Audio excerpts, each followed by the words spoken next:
ESG and the Value Creation Architecture.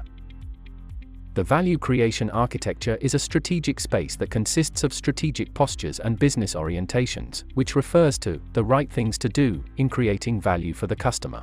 And so should be an understanding of the softer, more personal dynamics needed for the levers to accomplish their heaviest lifting when approaching ESG opportunities.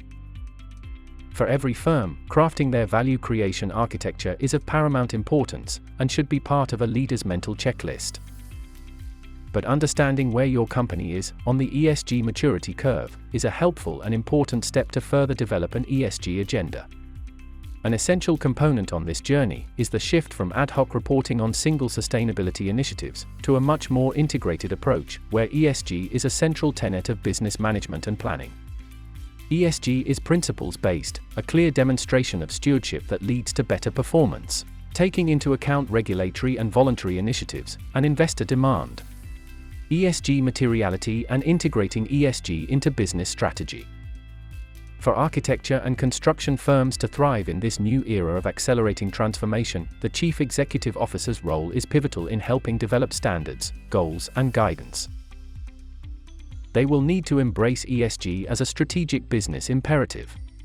Delivering improved business performance from your ESG strategy initiatives will come from the endorsement of the Chief Executive Officer, the development of an ESG steering committee, aggressive goals, measuring and reporting progress against those goals in order to drive stakeholder engagement and value, as well as integrating ESG into broader strategy relating to capital allocation, supply chain management, marketing, partner choices, and investments. Set ambitious ESG goals, considering value chain. Climate-related pledges and goals are becoming increasingly common, with ambitious but achievable targets being established, including those arising out of COP26, the 26th iteration of the Conference of the Parties to the UN Framework Convention on Climate Change, or UNFCCC, which brought together the 197 members of the convention to take concerted action on climate change. Several engineering and construction companies have identified 2030 as an appropriate year by which to achieve environmental targets. Examples of environmental goals set for 2030 include reducing on-site greenhouse gas and water consumption by 50%, achieving science-based net zero emissions, and delivering a 50% reduction in Scope 1 and 2 emissions and waste generation.